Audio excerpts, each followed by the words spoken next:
Au Niger, c'est la tournée du ministre du Commerce et de l'Industrie dans 3 unités industrielles du pays. Au nom du chef de l'État, il a prodigué ses encouragements à de jeunes promoteurs qui vont désormais bénéficier des avantages du Code des investissements. Un code qui vise à réduire les importations et accroître la transformation des matières premières. Gérard Abdoul Aziz et Askou Djibrila. S'enquérir de la situation des nouvelles entreprises créées par des jeunes agréés au Code des investissements. Tel est le but de cette visite terrain du ministre en charge du commerce et de l'industrie de ce mardi 6 août 2024.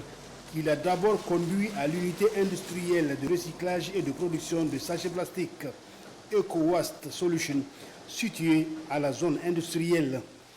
Guidé par le promoteur de la société Al-Mustafa Abdelaziz, Seydou Asman a eu d'amples informations sur cette unité industrielle qui collecte, traite et transforme les déchets plastiques en de nouveaux emballages plastiques. Cette société contribue non seulement à l'assainissement de la ville, mais aussi à la préservation de l'environnement, tout en luttant contre le chômage. Nous avons été informés qu'il y a une politique industrielle qui est en train de se mettre en place. Donc ça nous a poussé à faire des études sur le marché, qui nous a permis aussi de savoir que vraiment il y a beaucoup de déchets plastiques qui traînent dans notre pays. Donc c'est pourquoi nous avons choisi ce secteur.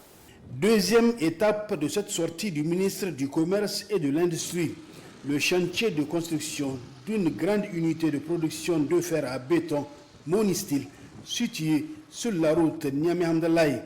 À ce niveau, Ibrahim El-Hajj Dagarat Alladi a indiqué que le promoteur de l'usine, le nommé Moussa Hassan Niandou, membre de la diaspora du Niger de la Chine qu'il représente, entend à travers son entreprise accompagner le CNSP pour la promotion et le développement du secteur industriel de notre pays, à la grande satisfaction du ministre qui lui a présenté les encouragements du chef de l'État, le général de brigade Abdraman Chani, et du gouvernement. Le ministre du Commerce et de l'Industrie s'est ensuite et enfin rendu à l'unité industrielle de fabrication de nattes en plastique du groupe Tambari Trading, située dans la même zone. Notre but, c'est de lancer sur le marché local des nattes en plastique produites ici au Niger. Et par l'occasion aussi pallier aux problèmes environnementaux des déchets plastiques qui seront utilisés, recyclés pour produire des nattes et aussi offrir des emplois aux jeunes. Vraiment, c'est un satisfait pour sécuriser la journée d'aujourd'hui, effectivement, sur ces visites. Donc, nous les encourageons davantage à faire mieux et à demander aussi d'autres jeunes de venir tirer l'exemple de leurs collègues qui sont là en train de faire vraiment un coup de maître, parce que c'est de cela qu'il s'agit. Il faut noter que le ministre du Commerce et de l'Industrie, Seydou Asman, a, au nom du chef de l'État lors de cette visite, félicité et encouragé les jeunes entrepreneurs et prodigué de sages conseils aux jeunes employés.